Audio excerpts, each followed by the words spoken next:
Good morning, good afternoon, and good evening wherever you are. Welcome to this lovely 15th of May. I know you'll be listening to it the following day, but we're going to go ahead. If you've read the thumbnail, you know I'm going to go on another one of my rants, and it is stop dreaming of owning a supercar. I mean, it's just overrated. It puts you in the wrong mindset that you have to have this and you're going to talk it into existence. And there are just so many things that I feel that doing my reading, doing my research the past week or so, it's just not worth it, guys. It's not worth it, people, to have this ideal or fantasy in your life that this supercar is going to be the pièce de resistance. You know what I'm saying? Like, it's not worth it, guys. Stop dreaming of your supercar. I'm going to give you 5 reasons why it is just not worth it. But let me go ahead and preface and say that this isn't for your top G, millionaire at 24, that's going to own the world. You've already made it. You've already done it. Go get yourself a supercar, okay? Go get yourself 4 women, and your supercar. You'll be the envy of my dreams. But hey, you worked hard, you made it, or you got extremely lucky. Go and do it. This isn't also for your obvious trust fund, daddy's money kind of people out there. You're completely out of my realm of what it means to have to work to get something. You know what I'm saying? Like, at the end of the day, you could be in jail and you're gonna be bailed out. You're gonna have assets to get yourself bailed out. You have nothing to worry about. Go and get your supercar. I'm talking about your common man, your common folk, your 9-to-5er, your average guy, your overweight guy. You're one person that has to make do with what they have. And at the end of the day, everyone has their poster car. Everyone has their dream Ferrari, 355 Spider hanging up on your bedroom wall with action figures of the Incredible Hulk and Iron Man next to. We all get that. This is what it's meant for. It's meant for those people that somehow in their 30s and 40s still have that Ferrari 355 Spider and maybe a few more action figures to go along with it. This is meant for you, and honestly, this is meant for you to just put it away. Just stop killing yourself. Stop dreaming that this is going to fulfill your car collection and it's going to make you satisfied. No matter how much you save, how much you're willing to drop on your dream car, even to own it for a day and then go try to sell it, it's not worth it.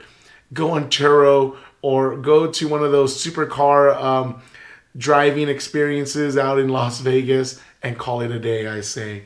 But let's go into it. 5 reasons why you should stop dreaming about owning a supercar. Number 1, let's get the obvious out of the way, maintenance. And I'm not talking about the homie discount, the I got the hookup on your tires, bro. We're talking about $4,500 tires that your discount homie is going to give me for $3,600. Oh, gee, thanks. That's for some people, that's like 2 months mortgage payments on just a set of tires that you're going to wear out within a year.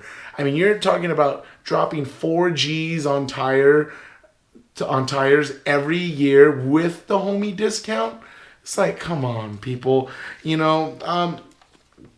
Oil changes, okay? Now, granted, that's something that you actually probably could do yourself, but we're talking about, renting a lift so you can get to every single one of those drain plugs. Because remember, with that dry sump system, you have so many different oil passages that the oil goes through that you have to drain each and every one in order to do a proper oil change. And so what, you got the homie discount for the lift? I know I don't. I have nobody to go to with a lift, and between bothering them and saying, hey man, can I hook it up? Can you let me? It's like, no, take the homie equation out of it. We're talking about going to maybe even a mom and pop's, like a exotic car dealer, or a maintenance shop or having to actually go to, Porsche of Riverside and getting these things serviced. I mean, you're talking about thousands of dollars that what you're going to put on a credit card and end up paying interest on it. It's not worth for something that doesn't gain or hold its value. And we're going to talk about that in a moment, and parts and availability, like, your YouTube money is not going to go that far at Vato Zone when you need to get a new AC compressor for your Lamborghini Urus. You know what I'm saying? Like, it just doesn't exist. Like, just trying to source these parts for some of these cars. I mentioned the Lotus, right? I love Lotus. That's one of my poster cars that, in all honesty, I would love to own or at least drive and experience one day in my life. But to think that I'm going to have to wait 6 months for a part to be a window regulator to be sent over from the freaking UK, it's like, come on, it's not worth it. So I'm going to be driving with the windows down all the time or the window up, and if I touch the button, the glass is going to shatter, and now I've got to wait another 5 months for a window, right? It's not worth it, guys. It's the parts and availability scares me to death for some of these supercars. And it's funny, like, okay, you can get spark plugs for like the Lamborghini V10, right? Because it's the same as the Audi R8 and it's the same NGK. I totally get that. I'm talking about these obscure, rare kind of parts. Window regulator for a 360 Modena, right? For a Ferrari. It's like, you're not going to go to freaking O'Reilly's and pick one of those up.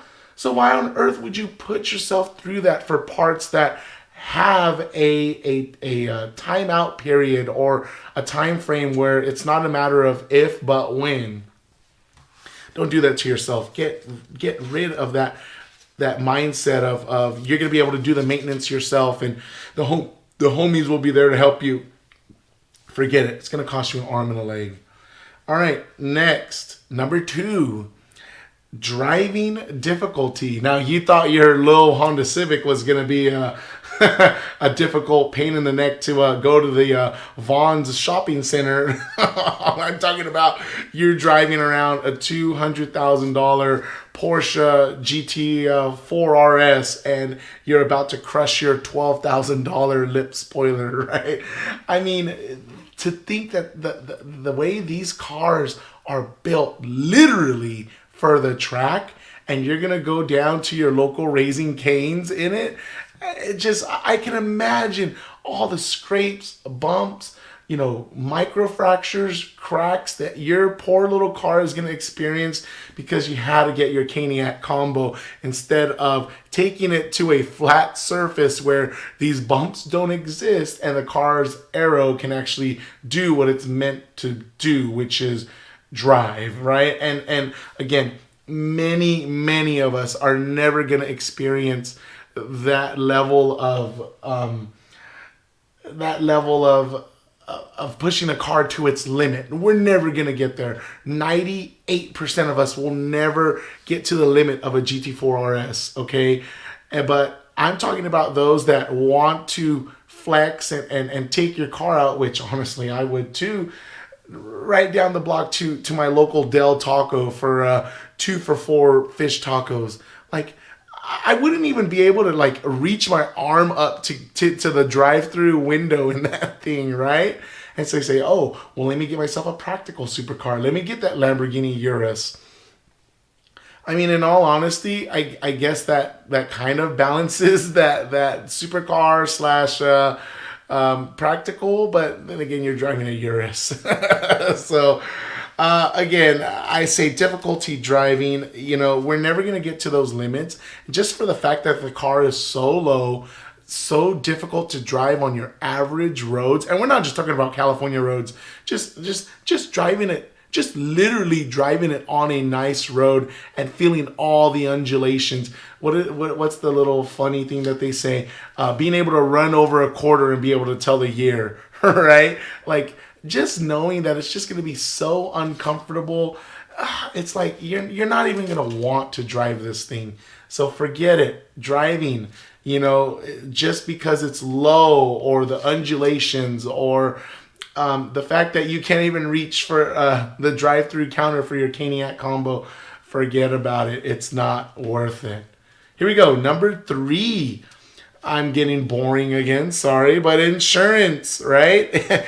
Insurance, registration, and depreciation. You're talking about, like, I looked this up. I wanted to look up insurance for a Ferrari F8, right? And insurance quotes were ranging anywhere. And again, this is just me Google searching, but $6,000 to $8,000 a year for one car. Again, I know a lot of factors can go into that. Your driving record, how many miles you put on it, what other discounts you have on it. But I'm saying, who's going to drop like 8 G's a year on insuring one car? That's not even including your other cars. It's not including any your good student discount, right, or whatever the heck you have. Like I have AAA, so I have my home under the same insurance. I have multiple car policy. I got all that stuff, and I still pay an arm and a leg for all my stuff. I can only imagine if I had an F8 Ferrari paying 8 to 10 G's a year on just insuring one car.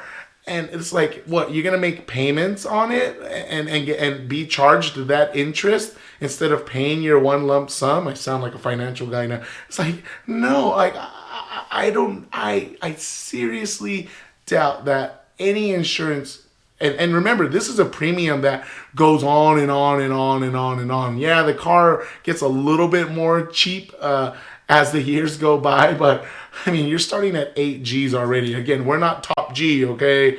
We're your average man, your low value man. So we gotta work for our money, and I couldn't imagine dropping 8 G's a year to insure one car, let alone the depreciation curve. And sorry if you guys see my notebook. Dude, I love this little moleskin notebook. I live all my notes in here now. I'm becoming one of those old people carrying around a field journal with them. But I have the depreciation curve right now. That's becoming less and less as these cars are actually like becoming more collectible. But you're talking about a $300,000 Lamborghini now depreciated to $200,000, right? Like, that's still a lot of money, and still a lot of money to lose on. And just thinking about like how people finance this stuff. Again, going into my research, someone financed a car. It showed up on my feed or something, and I was doing my research, and he even admitted he got a very high interest rate. He financed it for 5 years. It was like $4,500, $5,000 a month. And after 5 years, he had to either pay the entire lump sum, get that, whatever the cars were or whatever was left on the balance. He had to either get that refinanced or sell off the car. And I'm thinking to myself, oh my God, so after 5 years and paying all these payments, you still have a giant payment, and like the bank is gonna be like, you need to get rid of it or or pay off the rest of the your balance. And I'm saying to myself, oh my God, is that what these cats, these 26-year-olds, do? Like, finance a car, drop 4 G's a year with their side hustle or whatever, their YouTube money, and then at the end of the time they just sell the car and get rid of it and get a new one. If that's living life, again, I'm in my mid-30s. If that's living life, and that car gets you women, I don't, and money, I don't know, man. Maybe it's worth it. But to me, your average Joe, it's not worth it, dude. It's not worth going through all that financing, trouble, insurance, just to own your supercar. Forget it. It doesn't make sense to me. It just doesn't make financial sense to drop $5,000 a month and then after 5 years pay off the rest of that balance. Like, that's why these cars are just meant for the ultra rich, the ultra fabulous. All right, number 4. You're gonna get the wrong attention, and let's be honest, dude. It's so true. That douchebag effect, right? Oh, you see that one dude flexing in his Huracan STO or whatever it is. Like, dude, you see it in my videos on, so make sure you subscribe to Your Ryan and I. I haven't posted any videos. There haven't been any meets yet, but there's the Taco Tuesday meet with Lethal Culture, so hopefully I'm going to make that tomorrow, but which would be today for you guys if listening. You know, you see that guy, SVJ, Huracan, or whatever the heck, and I said in my video, this guy just has FU money. Like, you have $1 million car and you're just driving it to your local car scene meet coming up this Saturday. Can't wait. But it's just like, dude, let's be real. Like, you're on a whole nother level, right? And to be honest, for 98% of us, you're just a douchebag. I'm sorry. Like, it's the wrong attention, right? And, you know, you're going to let the haters hate. You're going to let me hate. That's fine. But, you know, I don't want to be thought of in that kind of manner or perspective, you know, just around people, because, you know, maybe I have manners, old school manners, but that's rude, right? To flaunt your excessive, you know, wealth or your privileges that, you know, maybe you worked your ass off for. I'm not taking that away from you, but it's not nice for for those other people that, you know, yeah, you have dreamers, but for some people, life just didn't happen for them. And, you know, you always thinking about that. It wasn't a song from like Jadakiss, I think. I'm dating myself maybe years ago, and it was like it was a lyric like, what about that brother that didn't get that break like Jordan did, you know? Like, people can't, there's so many people out there that deservedly probably could have had more opportunities, that life just didn't work out for them. And it worked out for you. And maybe it was easy for you, maybe it was difficult, but there you are in $1 million SVJ, and there's that Joe Schmo that tore his ACL and got his scholarship taken away from him, that could have easily owned an SVJ as well, right?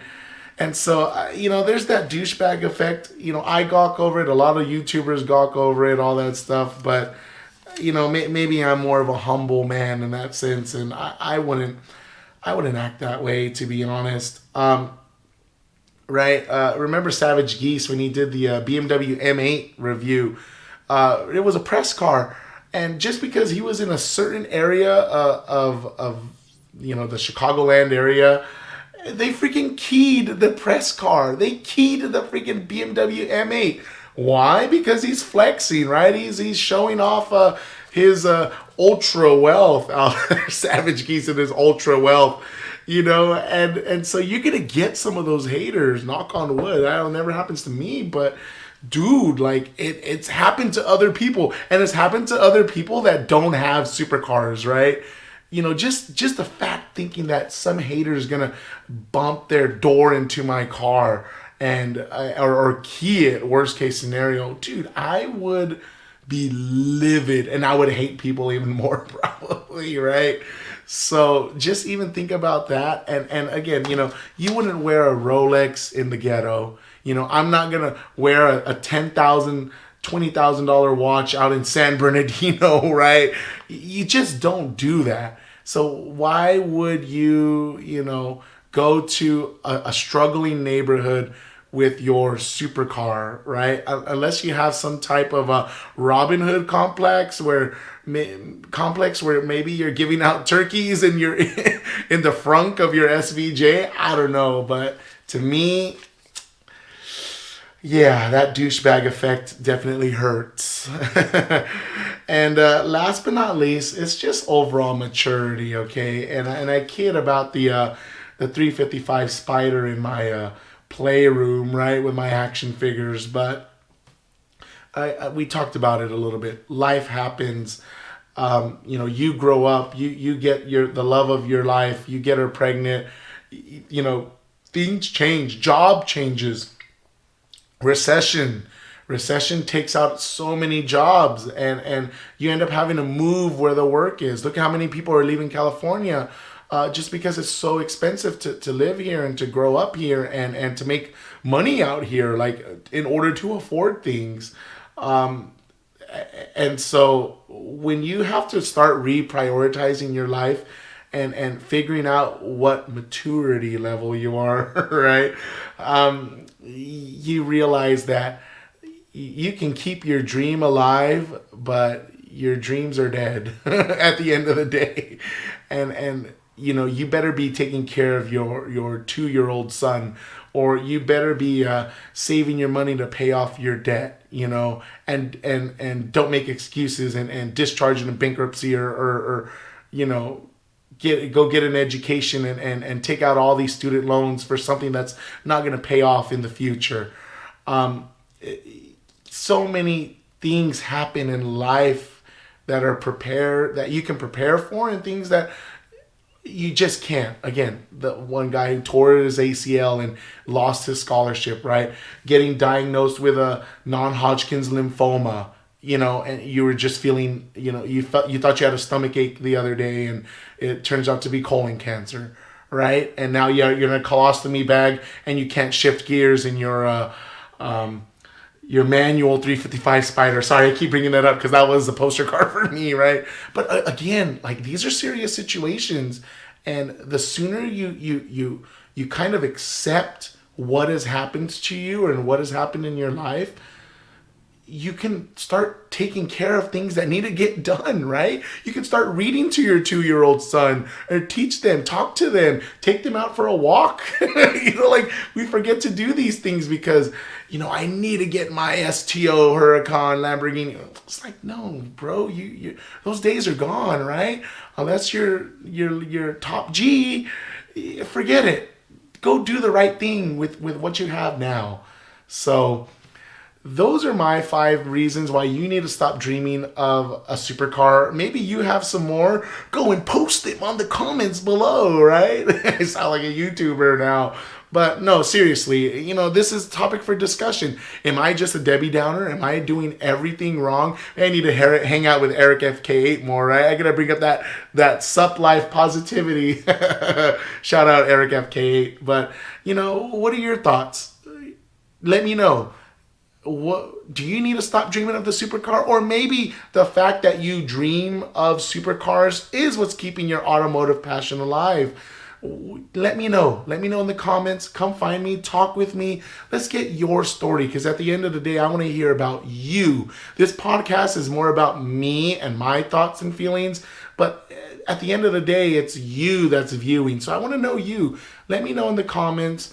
If you're on my RSS feed, go to my YouTube and leave a comment there, and share this podcast. Share my experiences with others that maybe don't live in the SoCal area, in the Inland Empire. They get to see all these car meets that I do, and get a chance to talk with normal people that may or may not have a supercar. Okay, so I really appreciate your time. Thank you guys so much. Stay positive at the end of the day. Stop dreaming of your supercar.